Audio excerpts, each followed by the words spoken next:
আমাদের প্লাস্টারের কাজ চলতেছে ইনশাল্লাহ। এই যে আমি ফুল আর্ট করতেছি, দেখেন আপনারা কত সুন্দর হয়েছে। আরও সুন্দর করতেছি, দেখেন। যাদের কাজ করে নেওয়ার প্রয়োজন আমাকে বলবেন, প্লাস্টার হোক, গাঁথনি হোক, যে কিছুই হোক আমাকে বলবেন ইনশাল্লাহ। এই আমি কাজ চলতেছি ইনশাল্লাহ।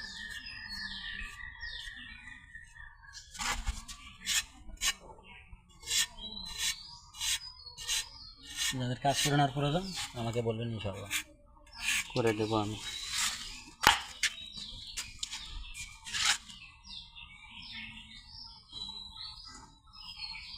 কেমন হয়েছে? বেশি বেশি আমাদের জন্য দোয়া করবেন, প্রতিদিনে যেন আমি এরকম ডিজাইন আরও বেশি বেশি করতে পারি, এই দোয়া আপনারা করবেন। ভালো থাকবেন, আল্লাহ হাফেজ।